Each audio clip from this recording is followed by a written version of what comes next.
निवेदन, आंदोलन, व्हायरल बातम्या. तरीही वाऱ्यावर तलाठी कार्यालय, प्रशासनाचा निष्क्रियपणा उघड. प्रहारच्या निवेदनानंतर साफसफाई व वीज व्यवस्था, पण अधिकारी गैरहजर. ग्रामस्थांचा संताप उफाळला. बाळदी, तालुका उमरखेड, जिल्हा यवतमाळ येथील तलाठी कार्यालयाच्या निष्क्रिय कारभाराविरोधात 5 एप्रिल 2023 रोजी प्रहार संघटनेच्या वतीनं निवेदन देण्यात आलं होतं. त्या निवेदनानंतर प्रशासनाने तत्परतेचा दिखावा करत कार्यालय परिसराची साफसफाई करून वीज व्यवस्था सुरू केली.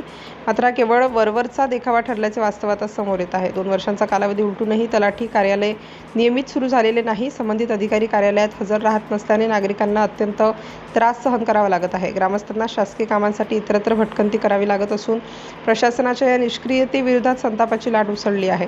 दरम्यान या प्रकरणी प्रसारमाध्यमांनी अनेक वेळा बातम्या प्रकाशित करून मुद्दा उचलून धरला तरीही प्रशासनावर कोणताही ठोस परिणाम झालेला दिसून येत नाही. यामुळे निवेदन आणि बातम्या केवळ कागदावरच राहतात का, असा सवाल उपस्थित होत आहे. या संदर्भात आमच्या प्रतिनिधींनी संबंधित महिला कर्मचाऱ्यांशी दूरध्वनीवर संपर्क साधला असता त्यांनी निवेदनकर्त्यांचे नाव घेऊ नका, मी या विषयावर काहीही बोलणार नाही अशी भूमिका घेतल्याचे समोर आले.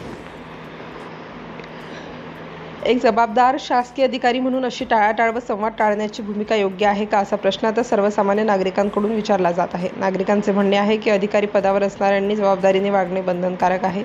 महिला अधिकारी म्हणून आदर आहे, मात्र अशा प्रकारचा उद्धटपणा आणि निष्क्रियता खपवून घेतली जाणार नाही.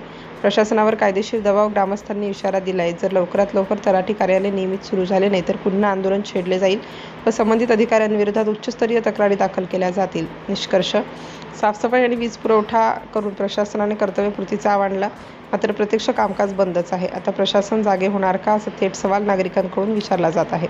सिटी इंडिया न्यूजसाठी उमरखेड तालुका प्रतिनिधी बबलू उर्फ शेख मोहम्मद. संपर्क क्रमांक 90 67 93 40 36.